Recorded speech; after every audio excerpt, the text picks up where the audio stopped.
Hello एमर्स। आज हम लोग पुनः स्टार्ट कर रहे हैं आईयूपीएससी नॉमेनक्लेचर में आगे के टॉपिक को। ओके, तो इससे पहले हम लोगों ने देखा था कि किस तरीके से हम लोग किसी भी हाइड्रोकार्बन का नॉमेनक्लेचर करेंगे। ठीक है, और इस नॉमेनक्लेचर की प्रक्रिया जो थी, इसमें हम लोगों ने एक रूल लिया था आईयूपीएससी से, उसका नाम था यूनिवर्सल रूल।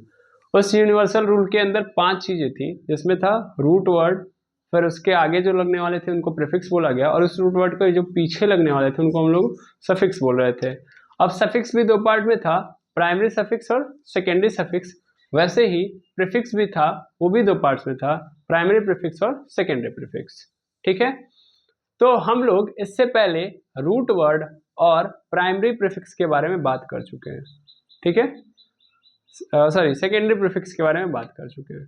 अब हमने बोला था, जैसा कि हम लोग का पिछले वीडियो के अंदर ये स्टेटमेंट था कि हम लोग नेक्स्ट में चालू करेंगे प्राइमरी सफिक्स, और उसके बाद सेकेंडरी सफिक्स जब देख लेंगे तब जाके हम क्या देखेंगे, secondary suffix, sorry primary suffix. Okay, तो बड़ा कंफ्यूजन वाला हो जा रहा है, इसलिए मैं इसको लिख दे रहा हूँ कि क्या क्या पढ़ लिया हम लोगों ने और क्या क्या पढ़ना बाकी है। तो हम लोगों ने वर्ड रूट पढ़ लिया है, उसके बाद जो आता है वो क्या आता है आपका, प्राइमरी सफिक्स, और फिर आता है सेकेंडरी सफिक्स।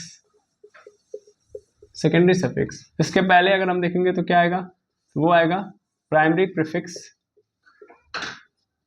प्रीफिक्स, और उसके पहले भी क्या आएगा, सेकेंडरी प्रीफिक्स। ठीक है, secondary prefix, primary prefix, word root, primary suffix और सेकेंडरी सफिक्स। ठीक है, अब यहाँ पे हम लोगों ने ये देख लिया था कि रूट वर्ड क्या बताता है या वर्ड रूट क्या बताता है। तो वर्ड रूट एक्चुअल में हमको क्या एक्सप्लेन कर रहा होता है, तो number of carbon atom. In number of carbon atom के लिए हम यहाँ पे वर्ड यूज करते हैं। ठीक है, कहाँ पे, जो प्रेजेंट होता है पेरेंट चेन के अंदर। पेरेंट चेन क्या होती है, ये भी हम लोगों ने अच्छे से समझ लिया है। ठीक, प्राइमरी सफिक्स क्या होता है, तो प्राइमरी सफिक्स जहाँ पे हम लोग क्या देखेंगे, नेचर ऑफ बॉन्ड। ये आज हम लोग को पढ़ना भी है, नेचर ऑफ बॉन्ड, यानी किसी भी बॉन्ड का नेचर कैसा होता है। ओके, अच्छा, उसके बाद सेकेंडरी सफिक्स की मैं बात करूं तो ये बता रहे होंगे फंक्शनल ग्रुप के बारे में। तो फंक्शनल ग्रुप को भी हमको देखना है। ठीक है, यानी इसके जस्ट बाद हमको फंक्शनल ग्रुप देखना है। फिर प्राइमरी प्रीफिक्स की मैं बात करूं तो ये क्या बताते हैं कि जो आपका पेरेंट चेन है, ये पेरेंट चेन कैसा है, ओपन है या सिंपल। सिंपल जो ऑर्गेनिक कंपाउंड है वो कैसा है, ओपन है कि क्लोज है। तो ओपन है कि क्लोज है वो कौन बताएगा, तो वो प्राइमरी प्रीफिक्स बताएगा, ओपन या क्लोज। और सेकेंडरी प्रीफिक्स क्या बताएगा, तो सेकेंडरी प्रीफिक्स जो होगा वो हमको बता रहा था इससे पहले, नेचर ऑफ सब्स्टिट्यूएंट या ब्रांच। तो जो सब्स्टिट्यूएंट है उसका नेचर कैसा है, nature of substituent, nature of substituent और ब्रांच। ठीक है, एक बताता है हमारा सेकेंडरी प्रीफिक्स। तो हम लोगों ने इसमें क्या क्या पढ़ लिया है, ये पढ़ लिया है, ये पढ़ लिया है, 2 चीजें हम लोगों ने पढ़ ही ली हैं। अब हमको क्या पढ़ना है, ये पढ़ना है, फिर इसके बाद ये पढ़ना है, फिर हम लोग आके इसको पढ़ लेंगे, तो गेम क्या हो जाएगा हमारा खत्म। ओके, चलिए सबसे पहले हम आज देखते हैं प्राइमरी सफिक्स के बारे में। ठीक है, यही चीजें हैं कि बार बार इन चीजों को रिवाइज करवाना पड़ता है, बिकॉज अगर आप पिछला लेक्चर देखे हैं और उसको कनेक्ट ना कर पाए तो फिर आपके ऊपर से जाएगा ये सब। तो हमारे पास आ गया प्राइमरी सफिक्स। ठीक है, प्राथमिक अनुलग्न क्या बताता है ये, तो ये बताता है nature of bond. It is represent nature of bond between carbon and carbon, carbon of parent chain. Simple मतलब क्या है इसको समझिएगा। यहाँ पर आप राइटिंग पे मत जाइएगा, हैंड राइटिंग कैसी है तो उससे मतलब नहीं है। यहाँ पे मतलब है पेरेंट चेन क्या है, पेरेंट चेन आप समझ रहे हो। उस पेरेंट चेन के अंदर जो कार्बन आया है, तो एक कार्बन तो आएगा नहीं, मे बी एक ही कार्बन आ रहा है उसकी बात अलग है। कई सारे कार्बन यदि आ रहे हैं तो कई सारे कार्बन के बीच में बॉन्ड कैसा बना हुआ है। ठीक है, पहली बात। दूसरी बात, मतलब यहाँ से ये समझा रहा होता है कि बॉन्ड कैसा बना हुआ है, तो उसको रिप्रेजेंट करता है हमारा प्राइमरी सफिक्स। ये पहली बात है। दूसरी बात क्या बताता है कि ये पेरेंट चेन, मतलब इसी बात को मैं थोड़ा सा तोड़ मरोड़ के बोलूँ तो मैं ये बताता है कि जो मेरा पेरेंट चेन है या जो मेरा ऑर्गेनिक कंपाउंड है वो सेचुरेटेड है कि अनसेचुरेटेड। ठीक है, सेचुरेटेड है कि अनसेचुरेटेड। यानी जो पेरेंट चेन हमको नजर आ रही है, पेरेंट चेन ही हमारा डिफाइन कर रहा होगा ऑर्गेनिक कंपाउंड, यानी ऑर्गेनिक कंपाउंड हमारे पेरेंट चेन से ही निकल के आ रही होगी। ठीक है, जो ऑर्गेनिक कंपाउंड है वो मेरा वो सेचुरेटेड है कि अनसेचुरेटेड। हिंदी में इसको क्या बोलते हैं, संतृप्त और असंतृप्त। अब संतृप्त कब होगा, जब कार्बन और कार्बन के बीच में क्या बनेगा, सिंगल बॉन्ड बनेगा, तो उसको सेचुरेटेड यानी संतृप्त बोला जाएगा। और जब असंतृप्त होगा तो इसका अर्थ है कि कार्बन कार्बन के बीच में डबल बॉन्ड और कार्बन या कार्बन के बीच में ट्रिपल बॉन्ड बनेगा, है ना। अब अगर कार्बन कार्बन के बीच में सिंगल बॉन्ड बन रहा है, दैट मीन्स ये है आपका एल्केन ग्रुप। हम लोगों ने इससे पहले समझा है ये, ठीक है।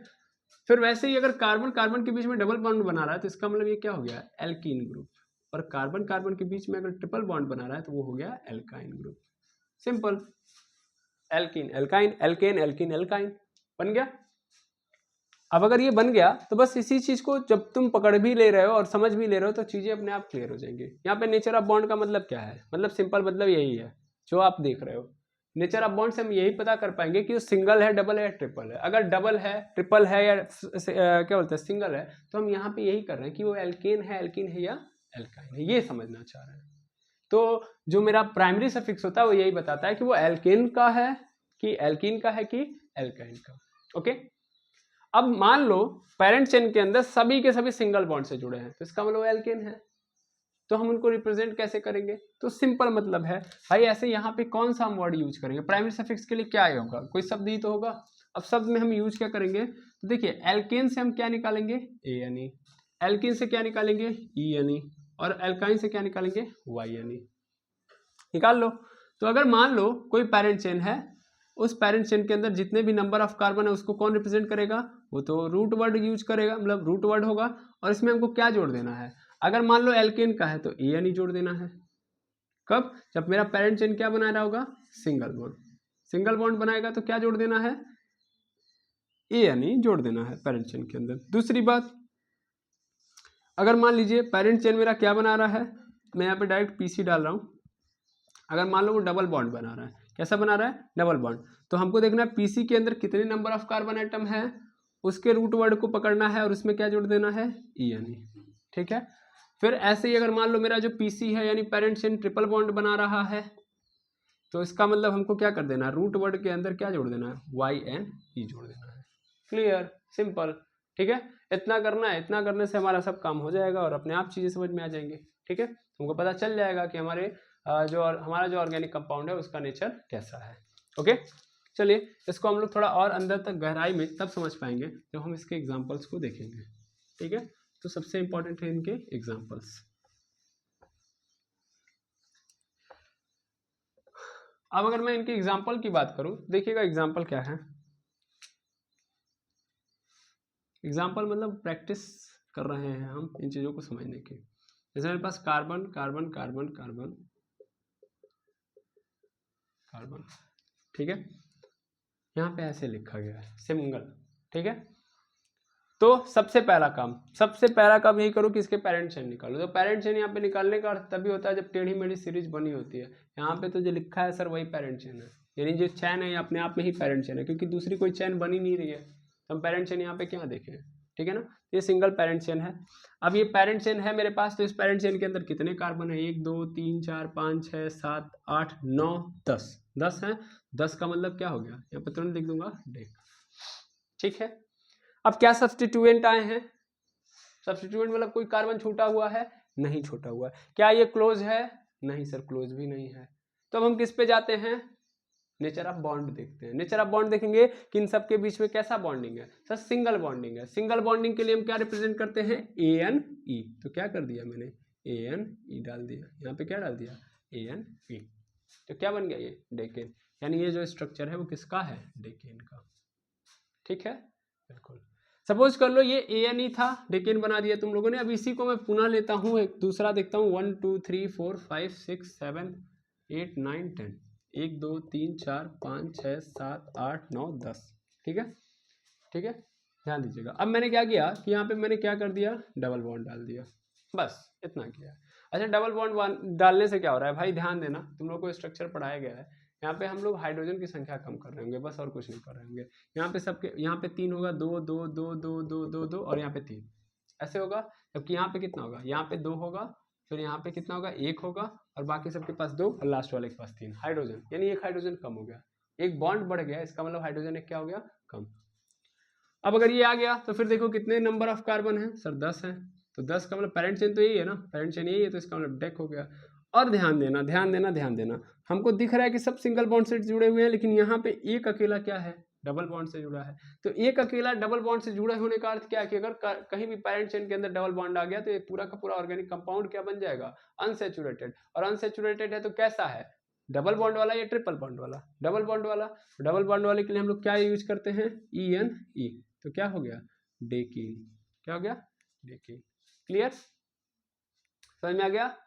ऐसे ही फिर से कर लो, 1 2 3 4, पहले सिंपल समझ लेंगे तो अपने आप बड़ा बड़ा अपने आप आने लगेगा। 1 2 3 4 5 6 7 8 9 10 10, यानी बस, ठीक है, इतने हैं। फिर से कितने नंबर ऑफ कार्बन है, 10 है। 10 के लिए DEC लिख देंगे, डेक। चूंकि यहाँ पे ट्रिपल बॉन्ड आ गया है तो ट्रिपल बॉन्ड के लिए हम क्या जोड़ देंगे, YNE, तो डेकाइन। ठीक है, यानी ये ऑर्गेनिक कंपाउंड डेकाइन, ये डेकीन और ये डेकेन। सिंपल है ना, बिल्कुल सिंपल है। चलिए अब थोड़ा सा और इसको और हम लोग डिटेल में देखते हैं। ये तो हम लोगों ने सिंपल ही समझ लिया कि कैसे हम लिखेंगे।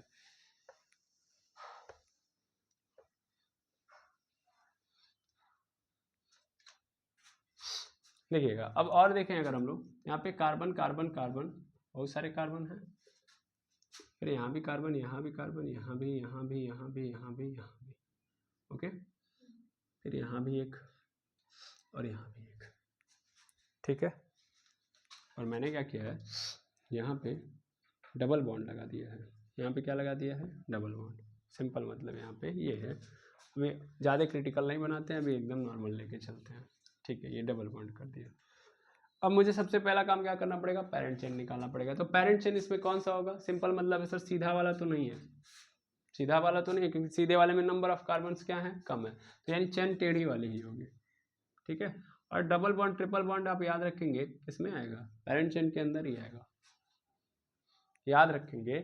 डबल बॉन्ड यदि बन रहा है तो उसको पेरेंट चेन के अंदर ले लीजिएगा, ऐसा नहीं उसको सब्स्टिट्यूएंट्स के अंदर डाल दीजिएगा, क्योंकि सब्स्टिट्यूएंट का मतलब क्या है, वो एल्किल ग्रुप से आएगा, और एल्किल ग्रुप क्या होता है, एल्केन जैसा होता है, यानी सिंगल बॉन्डेड होते हैं सब। इस बात को याद रखिएगा, ऐसा मत करिएगा किसी को बाहर कर दीजिएगा, ठीक है, बिल्कुल यार। नहीं, ये फंक्शनल ग्रुप भी तो नहीं है, पेरेंट चेन के कार्बन है। तो अभी देखिए कितने कार्बन, 1 2 3 4 5 6 7 8 9 10 11 12 13, 13 है। 13 के लिए हम लोग क्या लिखते हैं, ट्राई डेक, लिख दिया सर। इस पूरे पेरेंट चेन के अंदर कैसा, ये पूरा पेरेंट चेन, एक भी अगर डबल बॉन्ड ट्रिपल बॉन्ड आ गया तो अनसैचुरेटेड है, और सिंगल डबल बॉन्ड आया तो इसका मतलब क्या, यहाँ पे ऐड कर दूंगा मैं ENE, खत्म, तो ट्राइडेकेन हो गया। लेकिन सर सिर्फ ट्राइडेकेन से नहीं होगा, हमने पेरेंट चेन पकड़ा, इसका नेचर ऑफ बॉन्ड बता दिया, लेकिन यहाँ पे सब्स्टिट्यूएंट भी हैं, उनको भी लिखना पड़ेगा। तो सब्स्टिट्यूएंट कौन कौन से, 1 2 3 है ना, 1 2 3, 3 ठो सब्स्टिट्यूएंट है, तीनों अलग अलग है। यहाँ पे एक कार्बन छूट रहा है, एक कार्बन छूटने का मतलब क्या छूटा, मेथिल, एक कार्बन तो मेथिल, यहाँ भी एक कार्बन छूटा है तो इसका मतलब मेथिल, और यहाँ पे क्या हो गया, 3 कार्बन छूटा है तो प्रोपिल, खत्म। तो यहाँ प्रोपिल छूटा है, यहाँ मेथिल छूटा है, यहाँ मेथिल छूटा है, ठीक है। अब फिर से कहानी वही, देखो मेथिल 2 छूटा है तो डाइमेथिल हो जाएगा, यहाँ प्रोपिल छूटा हुआ है। लेकिन सर क्वेश्चन ये कि अभी क्या करना पड़ेगा, अभी मुझे अगर मान लीजिए यहाँ पे जब आ गया कई सारा, तो हमको सबसे पहले काम क्या करना पड़ता है, नंबरिंग करना पड़ता है, बिकॉज बिना नंबरिंग के हम नहीं कर सकते, तो हम ऑर्डर नहीं बता पाएंगे कि प्रोपिल कहाँ छूटा है, मेथिल कहाँ छूटा है, ये दूसरा वाला मेथिल कहाँ छूटा है ना। हमको किसकी जरूरत पड़ेगी, नंबरिंग की। नंबरिंग किधर से करें सर, सबसे पहला काम क्या करें, नंबरिंग। नंबरिंग को इंपॉर्टेंट, नंबरिंग करना ही आपका मेन है। नंबरिंग करने में हमको प्रेफरेंस देखनी पड़ती है, किसको हम महत्व ज्यादा दें, यानी हम किसको पहले चाह रहे हैं किया जाए। पहले चाहने का मतलब, इसका मतलब उसकी जो इज्जत है बाकियों से क्या है, बड़ी है तब, ठीक है। तो सिंपल काम यहाँ पे ये करोगे कि अगर ऐसी स्थिति बन जाए कि अब हमारे पास कौन आ गया है, एक तो आ गया बॉन्ड और दूसरा क्या आ गया है, सब्स्टिट्यूएंट। मेरी बात समझना, यही दोनों में लड़ाई है ना, क्योंकि इधर देखो मैंने कहाँ से लड़ाई उत्पन्न की, देखो यार डबल बॉन्ड भी यहाँ पे है, भाई ऐसा भी तो हो सकता है कि डबल बॉन्ड लगाना हो तुमको, तो डबल बॉन्ड भी तो तुम कहीं लगा सकते थे, सिर्फ यहीं पे नहीं ना लगा सकते, कहीं भी लगा सकते थे हम।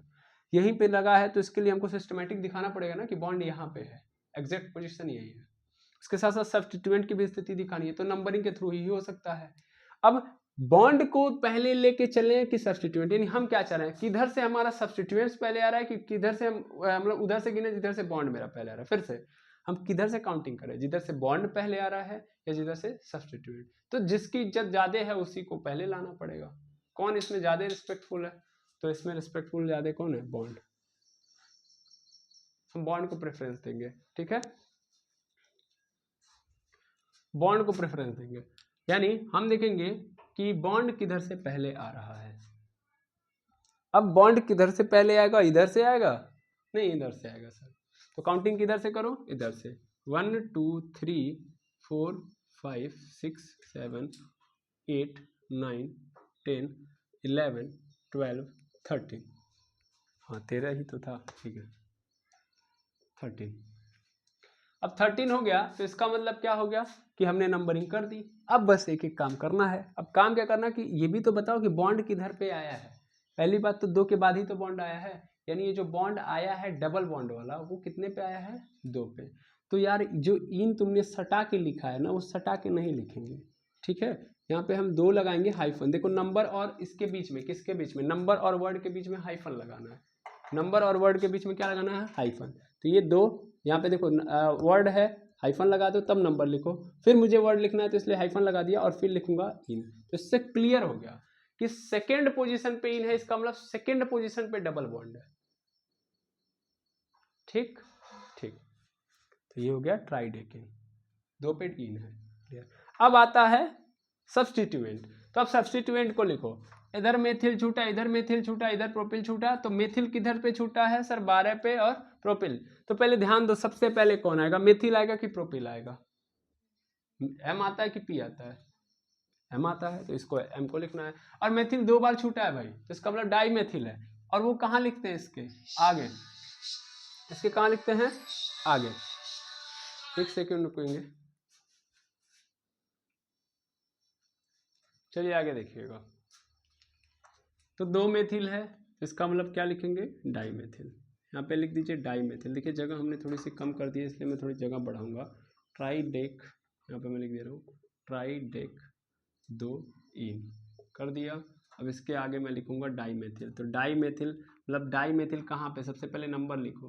पहले एक मेथिल 12 पे है और एक मेथिल 10 पे है, तो इसका मतलब 10, 12 नंबर के बीच में कॉमा, ठीक है। फिर हाइफन लगाऊंगा, क्या लिखूंगा, डाई मेथिल कर दिया, डाई मेथिल, बिल्कुल। अब फिर प्रोपिल भी छूटा है, कितने पे छूटा है, 8 पे। तो फिर हाइफन लगा के 8 और फिर क्या है, प्रोपिल, ठीक है, प्रोपिल, क्लियर, बिल्कुल। ये बन गया आपका पूरा का पूरा नाम, ठीक है। इसमें देखो यार, इसमें हमेशा ये होता है ना कि जब आप पहला लेटर कैपिटल लिख दिए तो बाकी सबको क्या कर दो, स्मॉल कर दो। तो यहाँ पे मैं जो कैपिटल लिखा हुआ हूँ वो मिस्टेक है, ठीक है, वो बाद में हम फिर से देख लेंगे, ओके। लेकिन फिलहाल में मोटी मोटा हमको नाम लिखने आना चाहिए। मोटी मोटा क्या, अच्छे से नाम लिखने आ रहा है, बस अभी हम उसको भी सही कर लेंगे, ओके। तो यहाँ पे 10 12 पे डाई मेथिल है, 10 पे एक मेथिल है और 12 पे एक मेथिल है और 8 पे प्रोपिल है, बाकी ट्राइडेक है और 2 पे क्या है, इन है, यानी डबल बॉन्ड है, खत्म। इससे हमको पूरा का पूरा स्ट्रक्चर मिल गया, डिफाइन कर लेंगे, ओके। इसी तरीके से और भी कर सकते हैं हम, ठीक है। चलिए और करते हैं, इसको मैं मिटाऊं, बिल्कुल। जैसे देखिएगा,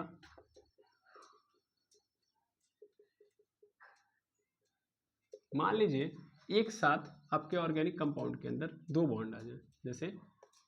जैसे मान लीजिए यहाँ पे डबल बॉन्ड आ गया, यहाँ पे क्या आ गया, ट्रिपल बॉन्ड आ गया, ठीक है। ट्रिपल बॉन्ड यहाँ पे आ गया, एक डबल आ गया और एक जगह पे ट्रिपल, क्योंकि बॉन्ड भी कई सारे मल्टीपल बॉन्ड हो सकते हैं ना एक ऑर्गेनिक कंपाउंड के अंदर। तो अब दोनों आ गए तो किसको प्रेफरेंस देंगे, ये भी कहानी बनती है, ठीक है। किसको सबसे पहले प्रेफरेंस देते हैं, हाँ चलिए ठीक है, सब नौसिखिया हैं यहाँ पे, सब सीख ही रहे हैं। पहली बार चूंकि पढ़ा रहे हैं तो फिर सबके लिए समस्या होगी। देखिएगा टोटल कितने पेरेंट चेन के अंदर ऑर्गेनिक मतलब पेरेंट चेन के अंदर टोटल कितने नंबर ऑफ कार्बन आइटम है, तो 1 2 3 4 5 6 7 8 9 10 11 12 13 14 15 16 16 हैं, तो इसका मतलब यहाँ पे क्या आ गया, टोटल 16 है। 16 का मतलब यहाँ पे क्या है, हेक्साडेक। हेक्साडेक हो गया। कौन कौन से बॉन्ड से बने सर, यहाँ पे डबल डबल बॉन्ड, डबल से भी बने, ट्रिपल से भी बने। तो अभी यहाँ पे क्या करना पड़ेगा, दिखाना पड़ेगा कि इन भी है आइन भी है। ट्रिपल के लिए हम क्या यूज करेंगे, सिंबल आइन, और डबल के लिए क्या यूज करेंगे, इन। तो अब इन कौने नंबर पे है और आइन कौने नंबर पे है, किधर से बॉन्ड पहले मिलेगा, सिंपल कहानी यही बनती थी अगर सब्स्टिट्यूएंट आता था तो। लेकिन यहाँ पे तो केवल और केवल बॉन्ड आ रहा है, तो इधर से हम किसको देखेंगे, इधर से हम ये देखेंगे कि किधर से कौन सा बॉन्ड पहले आता है। इसमें भी ट्रिपल और डबल दोनों आएंगे, तो हम देखेंगे ट्रिपल किधर से पहले आता है। ठीक है, ट्रिपल को प्रेफरेंस देंगे। ओके, तो ट्रिपल को प्रेफरेंस दो, किधर से पहले आ रहा है। अगर मैं इधर से गिनूं तो 1 2 3 4 5 6 7 8 9 10, 9 पे यहाँ पे आ रहा है, और यहाँ पे 10। इधर से गिनोगे तो 1 2 3 4 5 6 7, 7वें पे आ जा रहा है। तो किधर से गिनेंगे हम लोग, इधर से 1 2 3 4 5 6 7 8 9 10 11 12 13 14 15 16। इधर से आइन कितने पे आ रहा है, तो आ रहा है वो 7 पे, और इन कितने पे आ रहा है, 13 पे। देखो बाद वाला नहीं देखते हैं, जस्ट मैं यहाँ से आगे देखूँ तो ट्रिपल नजर आ रहा है, तो 7 वाले कार्बन के जस्ट आगे आ रहा है ना, इसका मतलब 7 पे आ रहा है।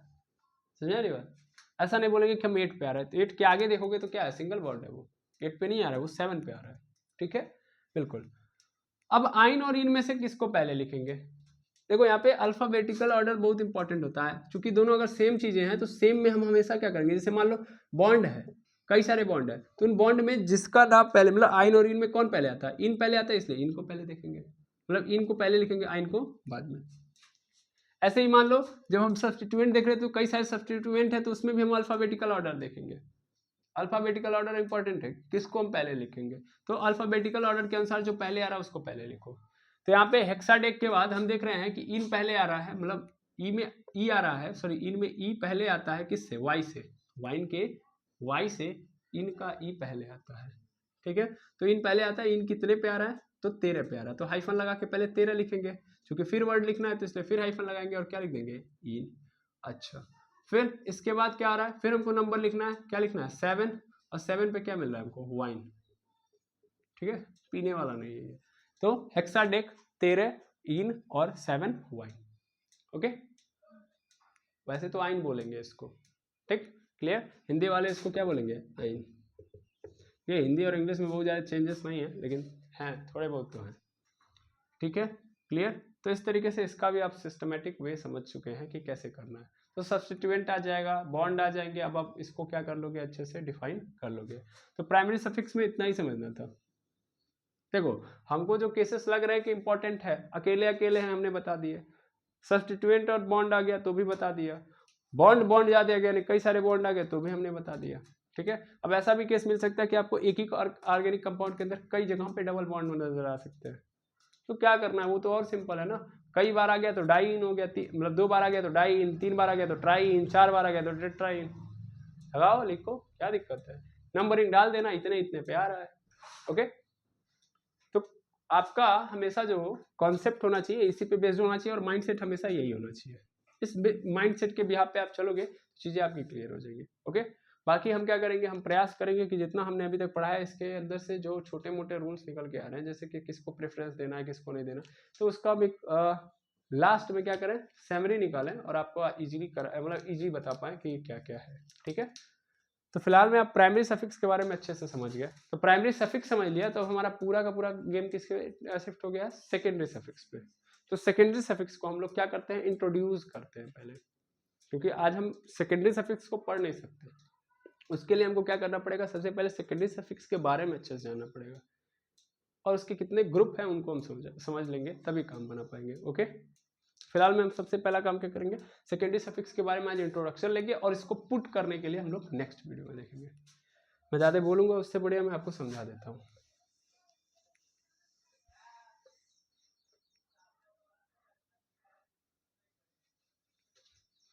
चलिए देखिएगा, हमारे पास आ गया सेकेंडरी सफिक्स, यानी द्वितीयक अनुलग्न। अनुलग्न द्वितीयक अनुलग्न क्या है? तो एक्चुअल में किसके बारे में बता रहा होता है? फंक्शनल ग्रुप के बारे में बता रहा होगा। किसके बारे में? Functional group. यानी ये बता रहा होगा कि नेचर बता रहा होगा फंक्शनल ग्रुप। अब फंक्शनल ग्रुप होता क्या है? हिंदी में इसको बोलते हैं, देखो फंक्शनल ग्रुप को पूरा का पूरा बोलो तो फंक्शनल ग्रुप ऐसे बोलते हैं। एक्चुअल में फंक्शनल ग्रुप के बारे में बता रहा होगा। तो अब इसके बारे में हम डेफिनेशन नहीं लिखेंगे। It is represent the nature of functional group, वो खुद लिख लो। फंक्शनल ग्रुप मतलब क्रियात्मक समूह।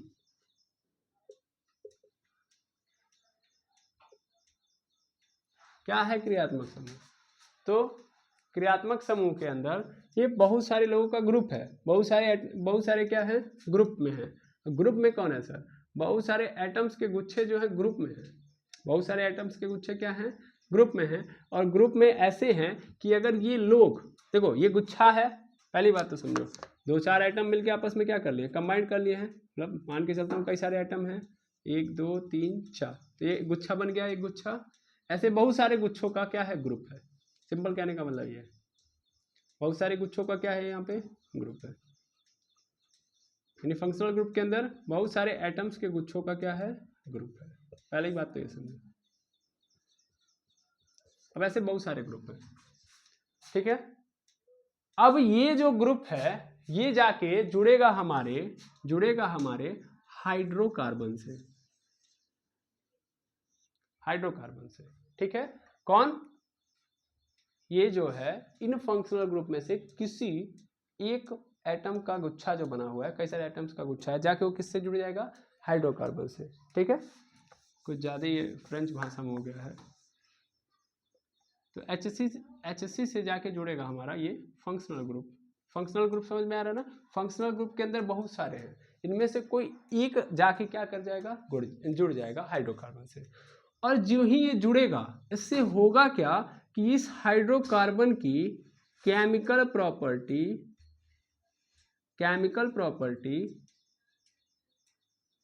और फिजिकल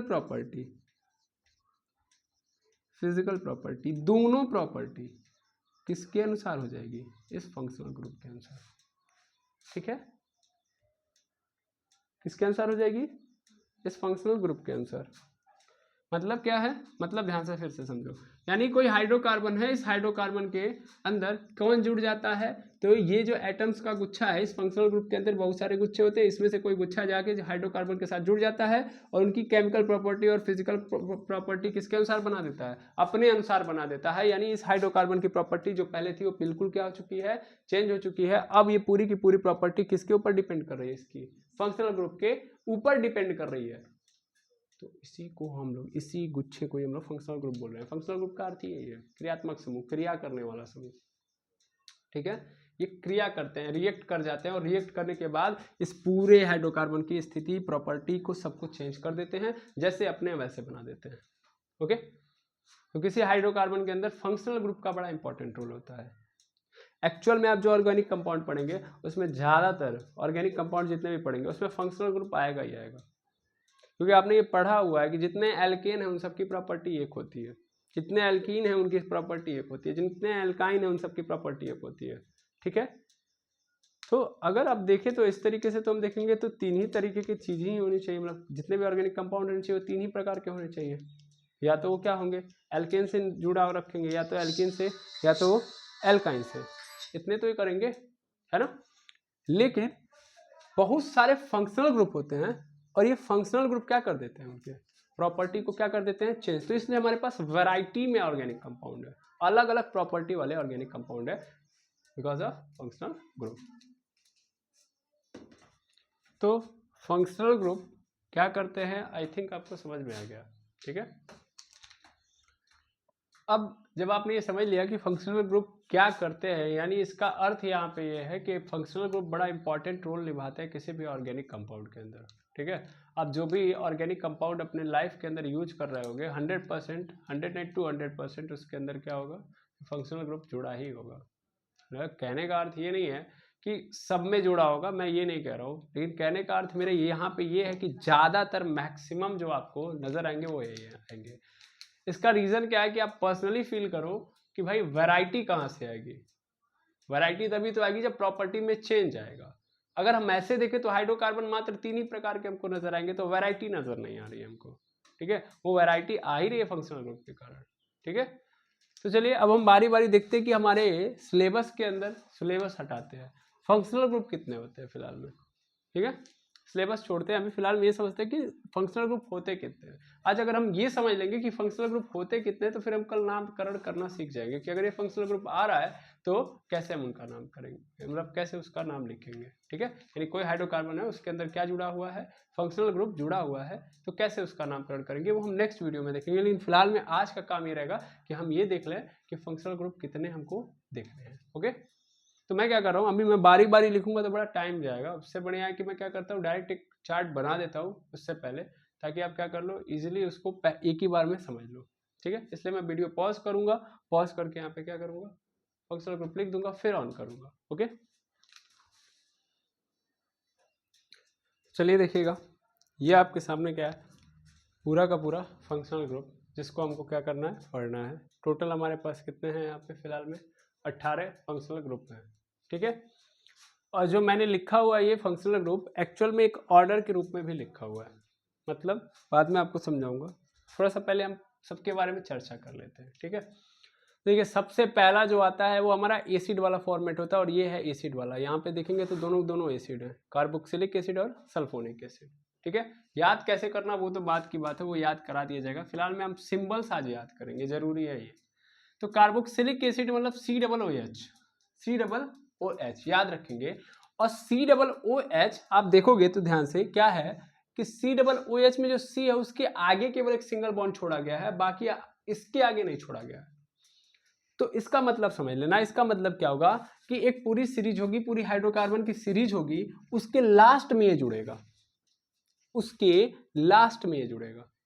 समझ में आ रही बात? हाइड्रोकार्बन की सीरीज बनती हुई आएगी और उसके लास्ट में हम क्या ऐड कर देंगे, COOH, तो यानी अंतिम में रहेगा। क्लियर? ये बात याद रखेंगे, COOH, ठीक। अब सल्फोनिक एसिड की भी देख लो, SO3H है। अब SO3H में भी एक साइड केवल छोड़ा गया है। एक साइड छोड़े जाने का अर्थ क्या है कि ये अंतिम में आएगा, यानी जो हाइड्रोकार्बन की सीरीज है पेरेंट चेन चलते जाएगा चलते जाएगा चलते जाएगा और अंत में ये आ जाएगा, फिर कहानी खत्म। यानी ये जब भी रहेंगे या तो सबसे पहले या तो सबसे लास्ट में, याद रखेंगे, बीच में नहीं आएंगे, इसका कहने का अर्थ ये है। ऐसे यहाँ पे देखो एनहाइड्राइड है। अच्छा, इसमें जो मैं ये चीजें लिख रहा हूँ यानी यहाँ पे एक्सपेंडेड फॉर्म है, एक्सपेंडेड फॉर्म मतलब दिखाया गया कि देखो यार एस में ओ जो है वो 3 ठो ओ कैसे कनेक्ट रहता है, तो 2 डबल बॉन्ड के साथ है, एक सिंगल बॉन्ड के साथ है, फिर अच्छा आएगा। इसको आपको समझना जरूरी है ये भी। लेकिन अभी फिलहाल में सिंबल्स पकड़ो, क्योंकि हम बारी बारी एक एक फंक्शनल ग्रुप को पढ़ने वाले हैं, ठीक है। तो थोड़ा और अच्छा हो जाएगा वहां से, जब हम एक एक को पढ़ेंगे तो एक एक चीजें हमारे अंदर माइंड में आ जाएंगे। अब एनहाइड्राइड देख लो, एनहाइड्राइड मतलब C2O3, यहां से नहीं याद कर सकते आप, याद तो आपको ऐसे ही करना पड़ेगा कि एक C पे डबल बॉन्ड है, फिर एक बीच में, एक वो बीच में है, फिर एक C आया और उस पर भी डबल बॉन्ड है, ठीक है। और ये वाला जो है वो क्या है आपका, ध्यान देंगे यहाँ पे इसने क्या बोला हुआ है कि यहाँ पे कंप्लीटेड है, मतलब ध्यान देना, यहाँ पे जाके कनेक्ट हो रहा है किसी से, बड़े अच्छे से समझना, यहाँ से ये जाके किसी से कनेक्ट होगा और ये अंतिम में आएगा, तो आपको खुद नजर आ रहा है कि यहाँ पे असंभव है, क्योंकि इसके पास भी कितने हैं, इस कार्बन के पास भी कितने हैं, 3 है। तो मैं यहाँ पे पहले बता दूं कि एनहाइड्राइड वाला दोनों साइड में छूटा होगा, यानी बीच में हो सकता है, अंतिम में नहीं आएगा। कहने का अर्थ ये है क्योंकि इस कार्बन को भी 4 कंप्लीट करने और यहाँ पे 4 कार्बन के क्या है, 4 कंप्लीटेड नहीं है। यहाँ भी देख लो, यहाँ पे देखो 3 था, 3 और 1, 2 और 1 3 हुआ था, 4 के लिए कनेक्ट होगा किसी से। ऐसे ही मान लो ये वाला कार्बन 2 और 1 3 बना रहा था, 4 के लिए इधर कनेक्ट हो जाएगा। ऐसे ये भी 1 और 2 3 बना रहा है, तो 1 के लिए क्या होगा, किसी और आगे से कनेक्ट होगा, ठीक है। यानी ये कहाँ पे आएंगे, बीच में। लेकिन दोनों के दोनों जो एसिड है, चाहे कार्बोक्सिलिक एसिड और सल्फोनिक एसिड, दोनों के दोनों कहाँ आएंगे, लास्ट में या पहले। सभी हो सकता है किन से स्टार्टिंग हो, और स्टार्टिंग में इन्हीं से होगी। जब आप नंबरिंग करोगे तो सबसे पहले इनको प्रमुखता पे रखोगे, फंक्शनल ग्रुप को, ठीक है। तो फंक्शनल ग्रुप को रखोगे। एनहाइड्राइड भी समझ लिया। फिर आता है एस्टर, ठीक है ना, एस्टर बड़ा फेमस है। अब देखो एस्टर में क्या है कि C डबल बॉन्ड O और R दे दिया गया, तो R का मतलब आपको मैंने पहले समझाया, एल्किल ग्रुप है, ठीक है ना। यानी ये किसी एल्किल से जाके क्या होगा, एल्किल ग्रुप से जाके जुड़ा होगा। और यानी ये कहने का अर्थ क्या है कि इधर भी R होगा, इधर भी R है, यानी इधर भी तब एल्किल है, इधर भी एल्किल है, सिंपल सिंपल बीच में होगा, यानी ये साइड में नहीं होगा। C double bond O ester, समझ में आ रही बात, C double bond O ester. और C double bond O single bond O, फिर सिंगल बॉन्ड C, फिर डबल बॉन्ड O, फिर किसी से जाकर कनेक्ट हो रहा है और इधर भी कनेक्ट हो रहा है, तो क्या है आपका एनहाइड्राइड, ठीक है। यानी यहाँ भी ये कहाँ पे आएगा, बीच में। फिर एसिड हाइलाइड है, एसिड हाइलाइड में क्या किया गया कि सी को डबल बॉन्डों के साथ इधर कनेक्ट किया गया है और ये जाके किसी चेन से कार्बन हाइड्रोकार्बन की चेन से ये कनेक्ट हो जाएगा इस साइड कोई आर होगा, इस साइड कोई आर होगा, यानी हाइड्रोकार्बन की चेन होगी, उससे ये कनेक्ट हो जाएगा। और अगले साइड में ये क्या होगा, अगले साइड में हाइलाइट से यानी हाइड्रोजन से कनेक्ट होगा। हाइड्रोजन मतलब याद कर लीजिए, फ्लोरीन है, क्लोरीन है, ब्रोमीन, आयोडीन है, ये सब के सब क्या है, हाइड्रोजन है। तो यानी एक्स को हम लोग यहाँ पे यही कर रहे हैं, एक्स का मतलब यहाँ पे याद रख लीजिएगा कि एक्चुअल में हाइड्रोजन ग्रुप की बात कर रहा है, इसका मतलब फ्लोरीन, क्लोरीन, ब्रोमीन, आयोडीन, ठीक है ना, ठीक है। एस्टेनिन भी आता है तो वो भी लिख लेते हैं, ठीक है। ये सब के सब क्या है, हाइड्रोजन ग्रुप है, यानी एक्स का मतलब इनमें से कोई एक जुड़ा होगा। तो देखो कार्बन के 4 हो गए कि नहीं हो गए, 2 इधर, एक यहाँ से, एक यहाँ से, 4 हो गए। तो यानी ये भी कहाँ पे आएगा, बीच में आएगा। कहाँ पे आएगा, बीच में। बीच में आप कहाँ से समझ पाओगे, तो यहाँ पे समझ पाओगे। इसमें ध्यान देंगे, एक्स जो है जो वो डायरेक्टली कार्बन से जुड़ा हुआ है, ना कि ऑक्सीजन से। क्योंकि मैं जब COX लिखूंगा तो इसका मतलब हमको लगेगा कि ये क्या है, जुड़ा हुआ है, किससे जुड़ा है, सी से। आगे देखेंगे, एमाइड की बात मैं करूं तो एमाइड के अंदर अगर हम देखेंगे तो फिर यहाँ पे क्या फिर नजर आ रहा है कि हमारा C जो है कनेक्टेड है NH2 से, ठीक है। दैट मीन CONH2, हाइड्रोजन वाली कहानी तो समझ लिया आपने। फिलहाल में यहाँ पे देखेंगे CONH2, तो इसका मतलब लास्ट में मेरा क्या होगा, NH2 होगा, उससे पहले CO से कनेक्टेड होगा, फिर NH2 से कनेक्टेड होगा। तो आपको तुरंत पकड़ लेना है कि कौन सा ग्रुप है, एमाइड ग्रुप। और आप देख रहे होंगे कि ये भी क्या हो रहा है कि इधर से कोई सीरीज आ रही है, कोई चैन आ रहा है और उससे कनेक्ट हो रहा है, इसका मतलब आखिरी में ये पाया जाएगा, ठीक है ना। यानी ये कहाँ पाया जाएगा, आखिरी में होगा, क्योंकि NH2 इसका अंत हो जाएगा, कहानी खत्म हो जाएगी इसकी, ठीक है। क्लियर, बिल्कुल। देखो यहाँ पे 1 2 3 4 इसका हो जा रहा है, और NH2 यानी यहाँ पे N इसने एक साथ बना लिया, 2 और हाइड्रोजन से जोड़ लिया, यानी N के 3 हो गए, यहाँ वो भी कंप्लीट। तो अभी आगे कहाँ चैन बना पाएगा, नहीं। चैन तभी बनती है जब हमको जरूरत होती है, जरूरत नहीं है चैन नहीं बनेगी, ठीक है। साइनाइड, साइनाइड का क्या है, साइनाइड यहाँ पे क्या होगा, जब C ट्रिपल बॉन्ड N के साथ जुड़ेगा तब क्या बनेगा, मेरा साइनाइड ग्रुप बनेगा। साइनाइड में क्या होगा, यहाँ भी चैन चल रही होगी और उसके साथ लास्ट में क्या होगा, ये जुड़ जाएगा। तो साइनाइड भी मेरा क्या है, लास्ट वाला ही है, अंत में होगा। और इसी को आइसोसाइनाइड जब बोल दिया जाएगा कि यानी N आएगा, N कनेक्टेड होगा किसी से, समझिएगा मेरी बात को, N कनेक्टेड होगा, फिर उस N से C, मतलब कोई सीरीज आ रही है, उससे पहले N कनेक्ट हुआ, उस N से C कनेक्ट हो रहा है। ध्यान देंगे, हाइड्रोकार्बन की सीरीज आ रही है, उसमें पहले N कनेक्ट हुआ, फिर उससे C कनेक्ट हो रहा है, जबकि यहाँ पे पहले C कनेक्ट हो रहा है, उससे N कनेक्ट हो रहा था, ठीक है। ये चेंज है। तो यहाँ पे मैं बता रहा हूँ, टेंशन मत लीजिए, यहाँ पे क्या है, सिंगल बॉन्ड यहाँ पे जुड़ गया, तो इसका क्या हो गया कि 3 चाहिए इसको, 2 इसके साथ जुड़ा होगा, इसका मतलब बाकी के 2 इसके पास कुछ ना कुछ क्या होंगे, हाइड्रोजन टाइप में होंगे, या किसी और से जाके कनेक्ट हो जाएगा। यहाँ पे फिलहाल में आप याद रखेंगे कि यहाँ पे कहीं ना कहीं हो सकता है कि यहाँ पे क्या होंगे, हाइड्रोजन 2 साइड से जुड़ेंगे, ठीक है।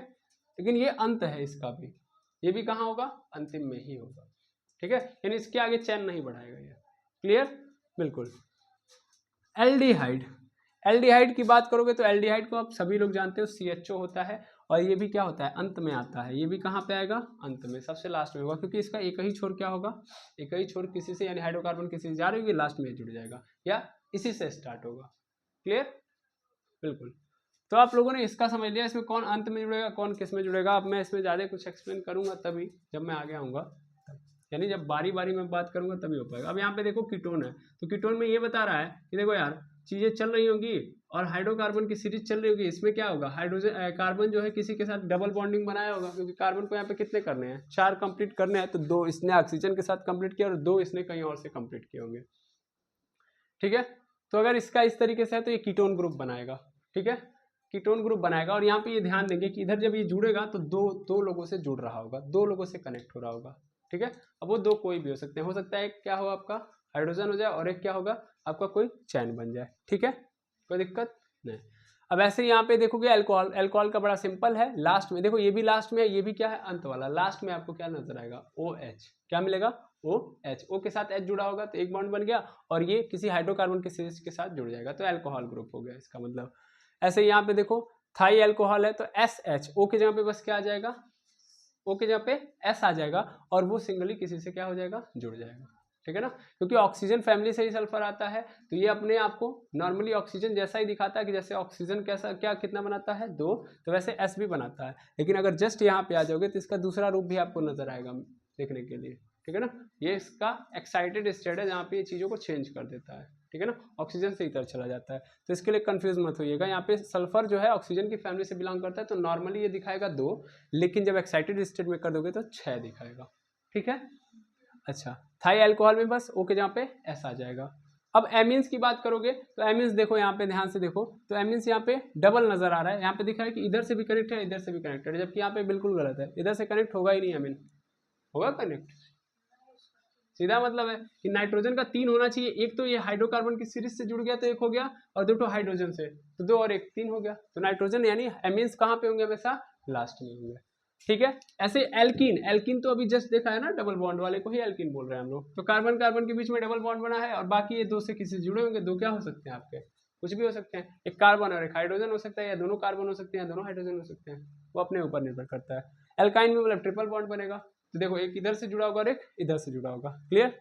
ऐसे जब हम ईथर की बात करेंगे तो ईथर बड़ा सिंपल है, बीच में O होगा, इधर भी एल्किल सीरीज और इधर भी एल्किल सीरीज, ठीक है ना, यानी इधर भी एल्किल सीरीज और इधर भी एल्किल सीरीज और बीच में केवल और केवल क्या होगा, O होगा, क्लियर, बिल्कुल। अब ऐसे नाइट्रो का देख लो, तो नाइट्रो का NO2 है, NO2, अगर इसको एक्सपेंड करोगे तो क्या नजर आ रहा है, इसको एक्सपेंड करोगे N के साथ, अगर ध्यान दो तो यहाँ पे आप ये देख पा रहे होगे कि N यहाँ पे अगर मान लेते हैं कि डबल बॉन्ड O के साथ बना देता है, तो फिर तो हो चुका, तब तो कनेक्ट नहीं हो पाएगा, क्योंकि N का तो कंप्लीट है, हाँ इसका तो हो जाएगा, लेकिन ऑक्सीजन किसी से क्या नहीं हो पाएगा, जुड़ नहीं पाएगा, ठीक है ना। तो यहाँ पे जो NO2 है, इसने करेक्शन कैसा बनाया हुआ है, ध्यान से देखेंगे, इसने ऐसे करके, मतलब यहाँ पे आपको नजर आ रहा होगा कि एक सिंगल बॉन्ड बना के अगर मान लो एक ऑक्सीजन ऐसे जुड़ जाता है तो इसका काम बन जाएगा, लेकिन यहाँ पे क्या हो जा रहा है, फिर इसका एक बच जा रहा है, तो ये पुनः आके किससे कनेक्टेड है, इससे कनेक्टेड है, आई बात समझ में। तो एक साइक्लिक चेन बना दिया है इसने, क्लियर है, ये बात ध्यान दीजिएगा, नहीं तो फिर कंफ्यूजन हो जाएगा आपके लिए। तो NO2 का मतलब सिंपल समझ लेंगे, NO2 जब आपको पढ़ाया जाएगा ग्लूकोज के स्ट्रक्चर में, तो वहाँ पे देखोगे, जब साइक्लिक समझोगे ना, तो वहाँ पे समझ में आ जाएगा कि चीजें ना ऐसे टर्न होकर फिर से आके पहले से कनेक्ट हो जाती है। यहाँ पे NO2 है, तो NO2 मतलब नाइट्रो ग्रुप होगा सिंपल, और ये भी क्या होगा लास्ट में, और हेलोजन, हेलोजन भी कहाँ होगा, लास्ट में, क्योंकि हेलोजन का सिंगल बॉन्ड होता है, जहाँ पे जुड़ेगा उसके बाद कहानी क्या होगी, खत्म, हाइड्रोजन की जगह हाइड्रोजन जैसा होता है हेलोजन आपका, ठीक है ना। तो सिंपली आपके पास ये टोटल के टोटल 18 फंक्शनल ग्रुप हैं जो क्या कर सकते हैं, जिनके पास कैपेसिटी है हाइड्रोकार्बन के प्रॉपर्टीज को चेंज करने की, ठीक है। तो हमको क्या करना है, इनके बारे में ही ब्रीफली पढ़ना है। अगर हम इनको पढ़ लिया तो हमारे पास कुछ ऐसा बचेगा नहीं जिसमें हमको बहुत ज़्यादा दिमाग लगाने की ज़रूरत पड़ेगी, बस सिंपल सिंपल हमको स्ट्रक्चर्स को पकड़ना होगा, ठीक है। तो एक बार फंक्शनल ग्रुप के बारे में अच्छे से जानकारी अगर आपको लेना है तो सबसे पहला काम ये करिए कि ये जितने भी फंक्शनल ग्रुप हैं, इनके जितने भी सिम्बल्स हैं उनको आपको याद होना चाहिए, ठीक है। बाकी लिखना कैसे वो मैं बाद में बता दूंगा। हाँ एक बात और, ये जो ऑर्डर आपको दिख रहा है ये एकदम सिंपल एक ऑर्डर है, इसमें से आप ऐसा नहीं कर सकते कि एल्डिहाइड को मतलब आप इसका क्रम चेंज कर सकते हैं। मैंने ऐसा क्यों लिखा है इसका रीजन मैं बता रहा हूँ। आप जब कोई हाइड्रोकार्बन की सीरीज देखोगे तो उसमें हो सकता है कि एक से ज्यादा फंक्शनल ग्रुप हो, तो कई सारे फंक्शनल ग्रुप हैं। अब होता क्या है कि मैंने अभी जस्ट बताया था कि जब हम कई सारे फंक्शनल ग्रुप है तो जब उनका नाम लिख रहे होंगे तो क्या करेंगे, हम उनमें देखेंगे कि किसको पहले हम लिखें, यानी प्रेफरेंस किसको पहले दें। तो ये प्रेफरेंस के आधार पे है, वरीयता के आधार पे है। इसमें सबसे ऊपर कौन आएगा, कार्बोक्सिलिक एसिड। मान लीजिए इस पूरे के अंदर मान लो 18 के 18 सभी के सभी एक ही हाइड्रोकार्बन सीरीज के अंदर आ गए, 18 के 18 मैं वैसे एज्यूम कर रहा हूँ। तो 18 के 18 में मैं सबसे पहले प्रीफर किसको करूंगा, इसको, फिर इसको। तो ये जो लाइन बनी है ये प्रेफरेंस की ही लाइन है, यानी पहले इसको देखूंगा, फिर उसके बाद इसको, फिर इसको, फिर इसको, फिर इसको, फिर इसको, ठीक है ना। तो ये वरीयता के आधार पर दिए गए हैं। सबसे कम वरीयता किसको दी गई है, हेलोजन की, ठीक है ना। इससे ऊपर सभी के सभी इससे क्या है, बड़े हैं। मान लीजिए ग्रुप के अंदर क्या आता है, डबल बॉन्ड आ जाता है, हाइड्रोजन आता है, तो हम किसको प्रेफरेंस देंगे, डबल बॉन्ड को, क्योंकि हाइड्रोजन से पहले कौन आता है, डबल बॉन्ड। ट्रिपल बॉन्ड आ रहा है, हाइड्रोजन आ रहा है, तो ट्रिपल बॉन्ड को देंगे, सिंपल। ऐसे ही ईथर आ रहा है और साइनाइड आ रहा है, किसको हम पहले देंगे, साइनाइड को, ईथर को नहीं देंगे प्रेफरेंस। ये कहने का अर्थ है। ये प्रेफरेंस सीरीज है, इसमें एक भी आप क्या नहीं कर सकते हो, चेंज नहीं कर सकते हो। ये बात अलग है कि इसको याद करना थोड़ा सा आपके लिए क्रिटिकल है, तो याद करने के लिए हम इस पर बात कर लेंगे कि याद कैसे करना है, लेकिन बाकी ये तो आपको खुद से ही समझना पड़ेगा, ठीक है। इसमें भी अगर हम अपने ऑब्जर्वेशन को पकड़े तो ऑब्जर्वेशन के थ्रू हम इसको 2 पार्ट्स में कनेक्ट कर सकते हैं, एक तो जो बीच में आने वाले हैं और एक तो जो लास्ट में आने वाले हैं। तो यहाँ से हम फिर से 2 कैटेगरी बना के आसानी से और ईजी याद कर सकते हैं। ये याद करने का सिंपल तरीका ये होता है, तोड़ तोड़ के याद करिए, एक साथ आप पूरा नहीं याद कर सकते। तो यहाँ पे भी आप जब ग्रुप्स बनाएंगे तो अपने आप याद हो जाएंगे, ठीक है। तो उन्हीं ग्रुप्स को हम लोग नेक्स्ट वीडियो में देखेंगे। बाकी आज के लिए इतना ही, मिलते हैं नेक्स्ट वीडियो में। अगर कोई भी एरर हो, चूँकि देखिए यहाँ पे जब हम वीडियो बना रहे हैं तो उसमें कई सारे प्रॉब्लम आ रही है, इसलिए बार बार हमको पॉज करना पड़ रहा है, तो बीच बीच में वीडियो हम रोक दे रहे हैं। ओके, तो इसके लिए हम माफ़ी चाहेंगे, बिकॉज हम जहाँ पे हैं, जिस प्लेस पे हैं, वहाँ पे थोड़ी बहुत प्रॉब्लम आएगी। तो ऐसा नहीं कि हम एकदम लाइव चला रहे हैं और उसमें हम रोक नहीं सकते। जब भी ऐसा होता है कि हाँ कोई इंटरप्शन नहीं है, तो हम पूरा का पूरा वीडियो क्या क्लियरेंस के साथ चलाएंगे। अगर कोई इंटरप्शन आती है तो मजबूरी है हमको कि क्या करना पड़ेगा, रोकना पड़ेगा। तो उसके लिए माफ़ी चाहेंगे, क्योंकि जब हम 1 सेकंड का पॉज लेते हैं तो उसके बाद थोड़ा सा टाइम लगता है उन चीज़ों को पकड़ने में, तो हम समझ सकते हैं। ठीक है, बाकी चीज़ें क्लियर हैं? अगर नहीं क्लियर है तो ज़रूर बताइएगा यूट्यूब के कमेंट सेक्शन में या टेलीग्राम चैनल पे। Thank you very much MS.